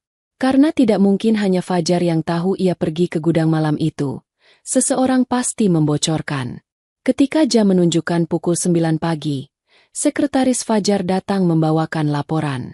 Perempuan itu tampak gugup. "Pak Dimas, ini laporan dari divisi sosial," katanya sambil menunduk. "Taruh saja di meja," jawab Dimas tanpa menoleh. "Baik, Pak." Ia berbalik, tapi langkahnya tersendat sejenak sebelum keluar. Dimas memperhatikan gerak tubuhnya yang aneh, dan saat pintu tertutup, ia langsung membuka berkas itu. Di dalam laporan, semua data terlihat rapi, tapi di halaman terakhir, ada sebuah catatan kecil tertulis dengan tinta merah. "Berhenti mencari, atau sesuatu akan terjadi pada istrimu." Dimas menatap kertas itu lama. Rahangnya mengeras. Tangannya mengepal sampai buku jarinya memutih. Ia tahu ini bukan ancaman kosong. Dunia di balik proyek sosial itu terlalu kotor untuk sekadar gertak. Ia berdiri cepat, mengambil ponselnya, dan menelepon Tuan Bowo. "Ayah, aku dapat ancaman. Mereka tahu aku masih menyelidiki." Suara Tuan Bowo di seberang terdengar khawatir. "Kau di kantor?" "Iya. Tolong jaga Dahlia di rumah. Jangan biarkan siapapun masuk tanpa izin." "Baik, Dimas. Tapi tolong hati-hati. Aku rasa mereka mulai bergerak." Dimas menutup telepon dan menarik napas panjang. Matanya menatap keluar jendela. Kejalanan sibuk di bawah sana. Dari ketinggian itu, dunia tampak biasa saja. Mobil lalu lalang, orang berjalan. Tapi ia tahu di balik semua itu ada sesuatu yang busuk.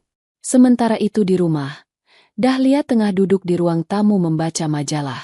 Tapi pikirannya tidak tenang. Ia terus merasa seperti ada sesuatu yang salah sejak semalam. Ayahnya tiba-tiba lebih protektif, Dimas pulang lebih malam, dan sekarang satpam rumah diperintahkan berjaga di depan pagar seperti sedang menunggu bahaya. "Bu, mau saya buatkan teh?" tanya pembantu rumah tangga dengan lembut. Dahlia mengangguk. "Iya, Mbak. Terima kasih." Namun baru beberapa menit kemudian, terdengar suara mobil berhenti di depan pagar. Dahlia menoleh. Ia mengenali mobil itu, mobil kantor Fajar. Lelaki itu turun dengan jas rapi, membawa sekotak makanan kecil. "Pagi, Bu Dahlia," sapa Fajar dengan senyum ramah. "Kebetulan lewat. Saya bawakan sedikit kue untuk Ibu." Dahlia sempat ragu, tapi karena mengenal Fajar sebagai rekan kerja suaminya, ia membuka pagar. "Terima kasih, Pak Fajar. Suami saya sedang di kantor, tapi nanti saya sampaikan." "Tidak apa-apa. Saya hanya ingin menjenguk. Sudah lama tidak bertemu." Fajar masuk ke teras, menatap sekeliling dengan pandangan seolah menilai sesuatu. Tatapan matanya tajam tapi dibalut senyum sopan. "Bagaimana kabar ibu dan kandungannya?"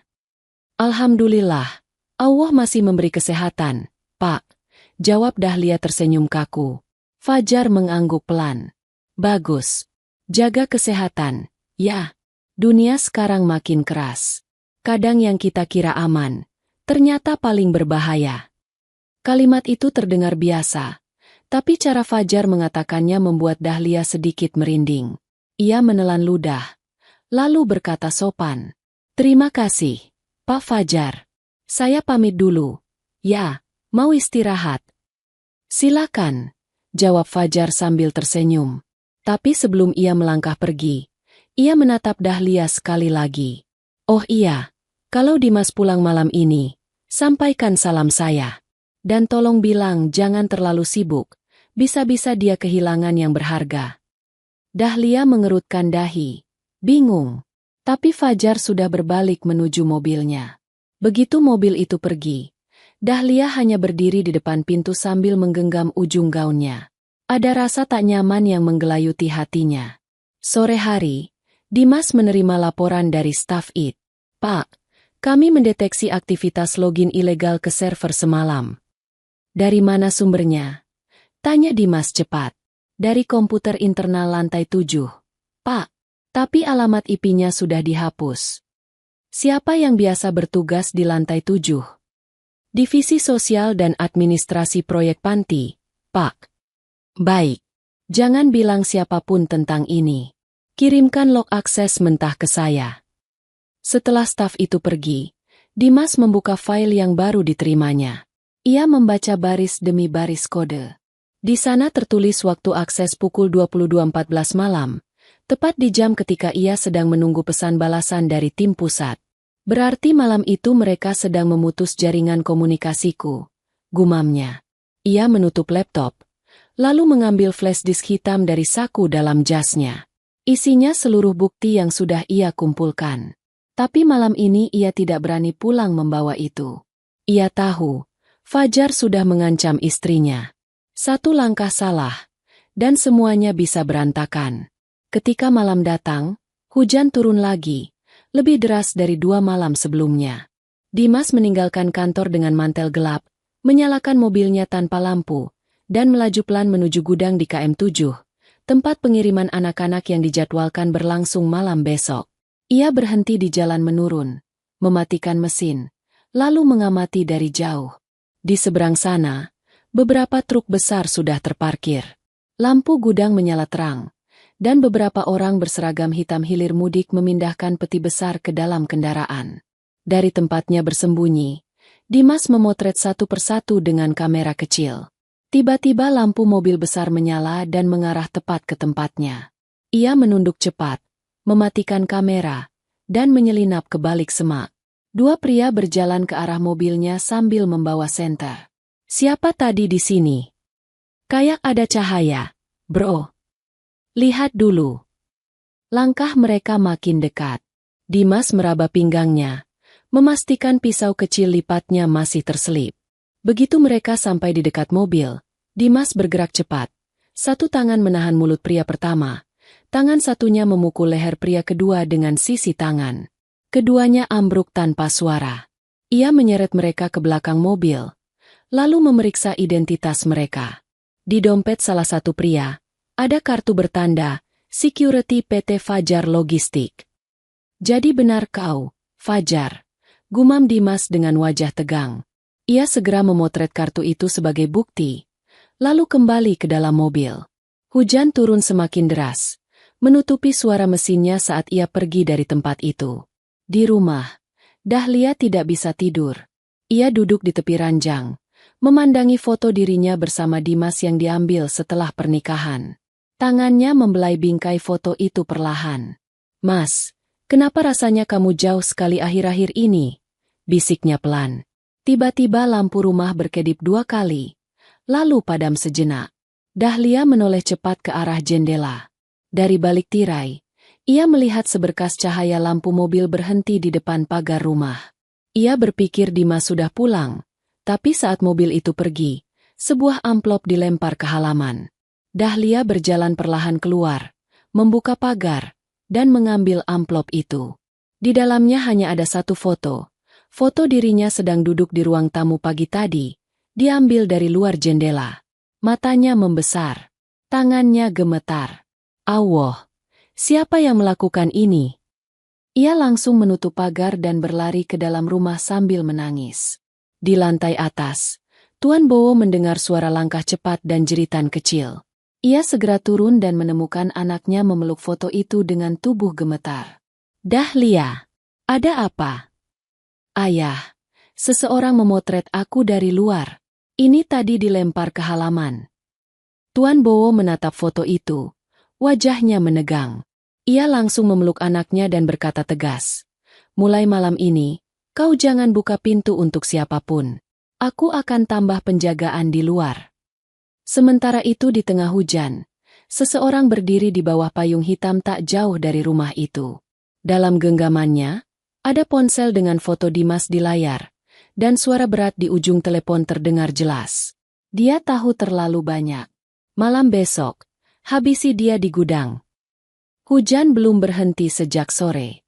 Langit kelam menekan kota, seolah ingin menelan seluruh cahaya. Di rumah besar keluarga Bowo, Dahlia berdiri di depan jendela kamarnya dengan pandangan kosong. Matanya sembab karena kurang tidur. Ia menatap lampu-lampu jalan yang temaram di luar pagar, namun pikirannya melayang entah kemana. Sudah 2 hari ia tidak mendengar kabar jelas dari Dimas. Suaminya hanya berkata akan menyelesaikan sesuatu malam ini. Tak lebih dari itu. Tapi Dahlia tahu dari nada suaranya, ini bukan urusan kantor biasa. Ada ketegangan dalam tatapan Dimas yang belum pernah ia lihat sebelumnya. Di ruang kerja bawah, Tuan Bowo memegang ponselnya sambil berjalan mondar-mandir. Ia baru saja berbicara dengan salah satu orang kepercayaannya di kantor keamanan. Mereka sudah bergerak malam ini, kata suara di seberang. Pasti ke gudang timur. Benar, Pak. Ada pergerakan beberapa truk dari divisi logistik. Kami curiga pengiriman ilegal itu dilakukan sekarang. Baik, terus pantau. Jangan biarkan siapapun kabur sebelum saya datang. Ucap Tuan Bowo tegas lalu menutup panggilan. Ia menghela napas panjang. Dalam hati, ia merasa bersalah pada Dimas. Pria itu memikul beban berat, menyamar, berhadapan dengan bahaya, sementara ia hanya bisa menunggu. Tapi malam ini, ia tidak akan diam. Ia menatap foto putrinya di meja kerja, lalu berbisik pelan. Demi Dahlia, aku akan akhiri semua ini malam ini juga. Di tempat lain, Dimas mengenakan pakaian serba hitam dan memasang alat komunikasi kecil di telinganya. Hujan deras menampar kaca depan mobilnya yang terparkir di belakang area gudang. Dalam genggamannya, flash disk berisi semua bukti kejahatan Fajar. Ia tahu malam ini waktunya, operasi terakhir yang menentukan segalanya. Pukul 2 dini hari, truk-truk besar mulai datang satu persatu. Dari kejauhan, Dimas melihat para pria berpakaian hitam menurunkan peti besar dari dalam gudang. Lampu sorot menembus tirai hujan, memperlihatkan sekilas wajah-wajah tegang dan penuh curiga. Dimas menempelkan alat kecil di kaca depan mobilnya, lalu menyalakan kamera perekam mini di sakunya. Untuk tim pusat, ini Dimas. Lokasi gudang KM7 sudah aktif. Aktivitas pengiriman dimulai. Ia melangkah keluar, berlari pelan di antara bayangan gelap. Setiap langkahnya menghindari genangan air agar tak terdengar. Dari balik tumpukan peti, ia bisa melihat lebih jelas. Beberapa pria membawa anak-anak kecil dengan mata tertutup dan tangan terikat, menaikkan mereka ke dalam truk. Suara tangisan kecil terdengar samar di antara deru hujan. Dimas mengepalkan tangan. Allah, bisiknya dalam hati. Sebentar lagi semua ini berakhir. Ia mengambil kamera kecil dan mulai merekam. Tapi baru beberapa detik, suara keras terdengar dari arah belakang. Berhenti. Dimas menoleh cepat. 3 pria berseragam keamanan berdiri di belakangnya dengan senter menyala. Saya pekerja. Jangan bohong, bentak salah satu sambil menarik pistol dari pinggangnya. Bos sudah tahu kau di sini. Lepaskan kameranya. Dimas mundur pelan, menimbang situasi. Ia tahu tak mungkin melawan dengan tangan kosong.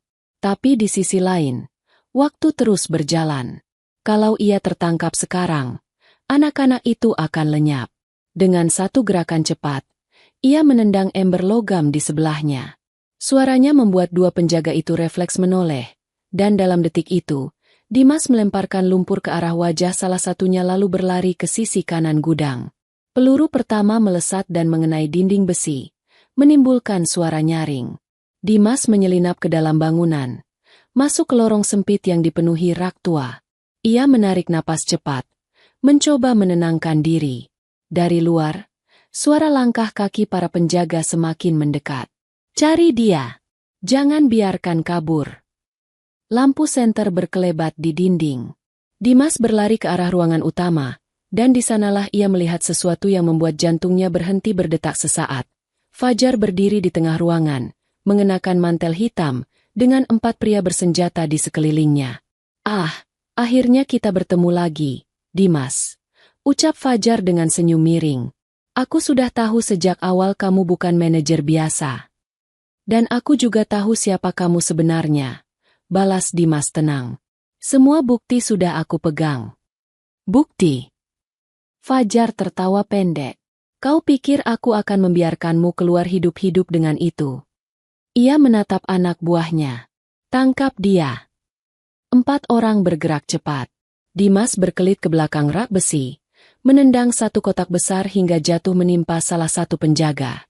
2 orang lainnya menyerangnya bersamaan. Ia menangkis pukulan pertama, memutar badan, lalu memukul perut lawannya dengan keras. Tapi pukulan dari belakang membuatnya terjatuh ke lantai. Fajar mendekat perlahan sambil bertepuk tangan. "Bagus. Aku harus akui, kamu cukup tangguh. Tapi sayang, terlalu bodoh untuk sendirian datang ke sarangku." Dimas menatapnya dari lantai. Darah menetes dari bibirnya. "Kau pikir aku sendirian?" Fajar berhenti sejenak. Wajahnya berubah bingung. Tiba-tiba, dari luar gudang terdengar suara sirine panjang. Lampu-lampu merah biru menembus hujan. Teriakan aparat menggema. "Polisi! Jangan bergerak!" Fajar menoleh panik. Tapi Dimas sudah bergerak lebih dulu. Ia menendang kaki salah satu penjaga yang masih berdiri, merebut senjatanya, lalu mengarahkannya ke Fajar. "Semua selesai, Fajar. Tidak ada tempat lagi untuk bersembunyi." Namun Fajar justru tertawa keras, seperti orang yang kehilangan kendali. "Kau pikir kau menang, hah? Bukti-bukti yang kau punya tidak akan ada artinya kalau kau mati di sini." Ia mengeluarkan pistol dari balik jasnya dan mengarahkan ke Dimas. Tapi sebelum sempat menarik pelatuk, peluru dari arah pintu menembus bahunya. Ia berteriak dan terjatuh. Polisi langsung masuk, menahan seluruh anak buahnya. Dimas berdiri perlahan, menatap Fajar yang berusaha bangkit. "Sudah selesai, Fajar. Anak-anak itu akan diselamatkan." Fajar memandangnya dengan mata penuh kebencian. "Kau pikir dunia akan berubah cuma karena satu orang seperti kamu?" "Tidak," jawab Dimas pelan. "Tapi aku akan mulai dari satu orang, dari dirimu." Petugas memborgol Fajar dan menyeretnya keluar. Di luar, hujan mulai reda. Suara tangisan anak-anak kecil terdengar. Tapi kali ini bukan karena ketakutan. Mereka sedang dibebaskan. Dimas berdiri di bawah atap besi, menatap ke langit. Air hujan menetes di wajahnya. Tubuhnya basah, tapi hatinya terasa ringan untuk pertama kalinya setelah berbulan-bulan. Beberapa jam kemudian, di rumah, Tuan Bowo menerima telepon dari Dimas. "Semuanya selesai, ya? Mereka sudah ditangkap." Suara di seberang sana terdengar lega sekaligus bergetar. "Allah Maha Baik. Kau selamat, Nak."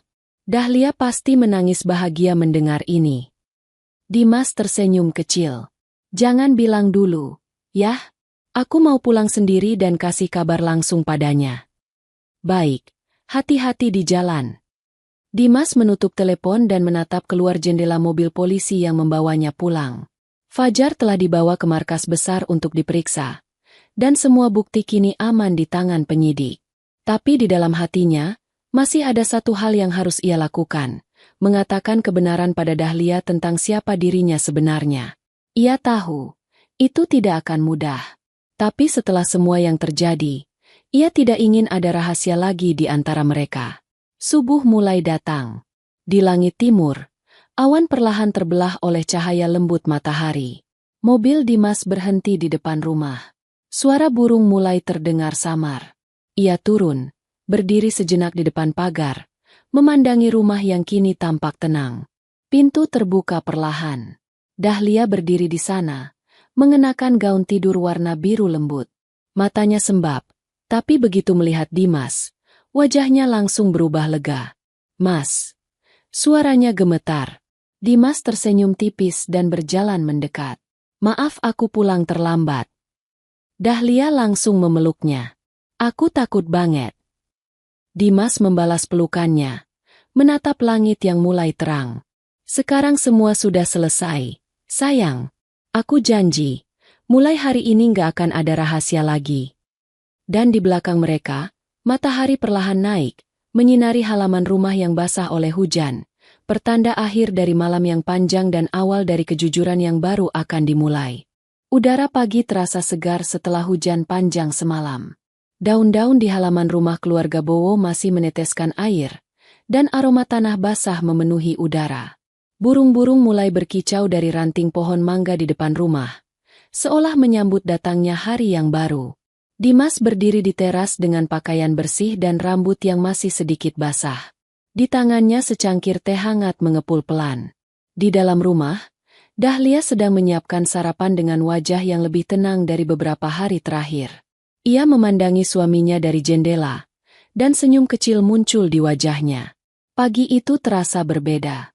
Ada kedamaian yang belum pernah mereka rasakan sebelumnya. Tidak ada lagi rahasia, tidak ada lagi ketakutan. Tapi di hati Dimas, ada satu hal yang masih tertinggal, kebenaran yang harus diucapkan sebelum semuanya benar-benar selesai. Dahlia keluar membawa 2 piring roti panggang. "Mas, sarapan dulu. Kamu belum makan dari semalam," katanya lembut. Dimas menoleh, tersenyum. "Terima kasih, sayang." Mereka duduk berdua di meja teras. Angin sejuk berhembus pelan, membuat tirai di jendela bergoyang. Beberapa menit berlalu dalam keheningan yang hangat. Hingga akhirnya Dimas berkata pelan. Suaranya agak bergetar. "Dahlia, ada sesuatu yang harus aku ceritakan." Dahlia menatapnya dengan lembut. "Tentang apa, Mas? Selama ini aku menyembunyikan sesuatu darimu." Dahlia terdiam. Matanya perlahan menatap dalam ke arah Dimas. Tapi kali ini tidak ada kemarahan. Hanya rasa ingin tahu yang tulus. "Aku tahu, Mas. Aku tahu kamu menyembunyikan sesuatu," ucapnya pelan. "Aku cuma nunggu kapan kamu mau cerita." Dimas menarik napas dalam. "Sebenarnya aku bukan hanya pekerja biasa di kantor ayahmu. Aku ditugaskan oleh negara untuk menyelidiki kejahatan di balik proyek sosial perusahaan. Ada jaringan perdagangan anak yang bersembunyi di balik program bantuan itu." Dahlia menutup mulutnya, terkejut. "Apa? Jadi, selama ini kamu menyamar?" "Iya. Tapi aku nggak pernah berniat menipumu, Dahlia. Awalnya aku memang menjalankan misi. Tapi setelah kenal kamu, semuanya berubah. Aku benar-benar jatuh cinta padamu." Dahlia menatapnya lama. Matanya mulai basah. "Jadi, waktu kamu menikahiku, itu juga bagian dari tugasmu?" Dimas menggeleng cepat. "Awalnya iya, tapi setelah hari pernikahan itu, aku tahu aku nggak bisa berpura-pura lagi. Aku menikahimu bukan karena perintah siapapun. Aku menikahimu karena hati." Dahlia menunduk. Air matanya jatuh pelan di atas meja. Ia menutup wajahnya dengan kedua tangan. Dimas langsung memegang tangannya lembut. "Maafkan aku, sayang. Aku cuma ingin melindungimu. Aku takut kalau kamu tahu lebih cepat, kamu akan jadi target mereka." Dahlia mengangkat wajahnya. Air mata masih menetes. Tapi kali ini senyum tipis ikut muncul. "Mas bodoh. Aku memang sempat marah. Tapi aku tahu semua yang kamu lakukan untuk kebaikan. Kamu nggak cuma nyelamatin aku, tapi juga anak-anak tak berdosa di luar sana." Dimas menatapnya lama, lalu memeluknya erat. "Terima kasih, Dahlia. Kamu wanita paling kuat yang pernah aku kenal." Tak lama kemudian, Tuan Bowo keluar ke teras sambil membawa surat kabar pagi. Wajahnya tampak lega. "Berita bagus," katanya sambil tersenyum. "Polisi sudah umumkan penangkapan Fajar Santoso dan kelompoknya. Semua bukti lengkap. Mereka tidak bisa mengelak lagi." Dahlia menatap ayahnya. "Allah benar-benar adil, yah." Tuan Bowo menepuk bahu Dimas. "Dan semua ini berkat kamu, Nak. Kalau bukan karena keberanianmu, perusahaan ini mungkin sudah hancur, dan aku mungkin tak akan tahu kalau di balik kantor ini ada kebusukan sebesar itu." Dimas menunduk hormat. Saya cuma melakukan tugas saya. Yah? Tidak, kata Tuan Bowo tegas. Kau lebih dari itu. Kau sudah menyelamatkan nama baik keluargaku, dan juga membuktikan kalau kau pantas menjadi bagian dari keluarga ini. Dahlia memeluk ayahnya, lalu menatap Dimas dengan mata berbinar. Lihat, Mas, ayah akhirnya benar-benar bangga sama kamu. Dimas tersenyum. Aku nggak minta apapun selain itu, sayang.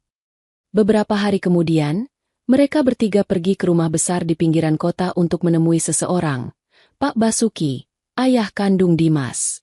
Rumah itu megah, dengan taman luas dan kolam air mancur di tengah halaman. Dahlia tampak gugup ketika pertama kali melihatnya. Ia masih belum percaya kalau suaminya ternyata anak dari salah satu pengusaha minyak paling besar di negeri ini. Pintu terbuka. Seorang pria parubaya dengan rambut sebagian memutih keluar sambil tersenyum hangat. Dimas, anakku, katanya dengan suara berat penuh haru. Dimas langsung memeluknya. Ayah. Mereka berpelukan lama. Pak Basuki menepuk bahu putranya dengan bangga. Selama ini kau membuatku khawatir, tapi juga membuatku bangga. Aku tahu tugasmu berat. Terima kasih, Yah. Tuan Bowo melangkah maju, menjabat tangan sahabat lamanya itu dengan mata berkaca. Basuki, akhirnya aku bisa mengucapkan langsung, terima kasih karena mendidik anak sehebat ini. Pak Basuki tersenyum. Kau juga, Bowo. Siapa sangka anak kita akan menyatukan dua sahabat lama yang dulu sempat terpisah oleh kesibukan. Dahlia berdiri di belakang Dimas, masih diam. Tapi ketika pandangan Pak Basuki jatuh padanya, senyum lembut muncul di wajah pria itu. Dan ini pasti Dahlia, ya? Iya, Yah, istriku. Dahlia menunduk sopan. Salam kenal, Paman maksud saya, Ayah. Pak Basuki tertawa kecil. Jangan canggung begitu. Dulu waktu kamu kecil, kamu sering main di taman rumah ini bareng Dimas, ingat? Dahlia terdiam, mencoba mengingat. Waktu itu kamu nangis karena kupu-kupu yang kamu tangkap terbang, dan Dimas janji akan jagain kamu sampai besar. Dahlia menatap suaminya dengan mata membesar. Kamu yang waktu kecil bilang begitu. Dimas tersenyum lembut. Aku nggak pernah lupa janji itu. Air mata Dahlia kembali mengalir. Tapi kali ini bukan karena sedih. Ia menatap suaminya dengan hati yang penuh. Dan sekarang kamu benar-benar menepati janji itu, Mas. Dimas menggenggam tangannya erat. Dan aku nggak akan pernah berhenti menepatinya. Sampai akhir hidupku. Hari mulai sore. Di taman belakang rumah besar itu, keempatnya duduk bersama menikmati udara tenang. Angin bertiup lembut, menggoyangkan dedaunan di atas kepala mereka. Dari kejauhan, matahari perlahan turun, menyinari wajah mereka dengan cahaya keemasan. Dahlia bersandar di bahu Dimas, matanya memejam damai. Aku bersyukur banget bisa punya kamu, bisiknya. Dimas menatap langit. Aku juga bersyukur bisa bertemu kamu, di waktu yang paling tak terduga. Tuan Bowo menatap mereka dari bangku seberang, lalu menoleh ke sahabatnya. Kau lihat, Basuki, anak-anak kita ternyata lebih hebat dari kita dulu. Pak Basuki tertawa kecil. Iya, Bowo. Dan aku yakin, dunia masih punya harapan kalau masih ada orang-orang seperti mereka. Suasana hening sesaat, hanya suara burung sore yang terdengar. Dimas menatap istrinya, lalu berbisik lembut. Sekarang semuanya sudah selesai. Tidak ada lagi yang perlu kita sembunyikan. Hanya janji untuk terus bersama. Dahlia membuka mata, menatap suaminya, lalu tersenyum manis. Aku janji, Mas, sampai kapanpun. Cahaya senja jatuh lembut di wajah mereka. Di bawah langit yang mulai berubah jingga, dua hati yang dulu terpisah oleh rahasia kini bersatu oleh kejujuran. Dan di antara tawa ringan keluarga itu, terdengar doa lirih dari hati yang tenang. Terima kasih, Allah, karena telah mempertemukan kami di waktu yang paling indah. Cerita selesai. Sahabat, tak ada yang menyangka Pria yang dulu hanya dianggap office boy miskin itu ternyata agen khusus yang menyelamatkan banyak anak dari kejahatan keji. Ia datang bukan untuk mencari jabatan, tapi menepati janji masa kecilnya, menjaga gadis yang dulu ia sayangi. Dan ketika kebenaran akhirnya terungkap, bukan hanya keluarga CEO yang menangis haru, tapi juga semua yang dulu menatapnya dengan hina. Karena terkadang orang yang paling kita remehkan, justru sedang dikirim Allah untuk menyelamatkan kita. Jika kalian suka dengan ceritanya, klik like, tinggalkan komentar, dan share cerita ini, agar kami semakin semangat menyajikan kisah-kisah inspiratif lainnya. Sampai jumpa di kisah inspiratif berikutnya. Wassalamualaikum warahmatullahi wabarakatuh.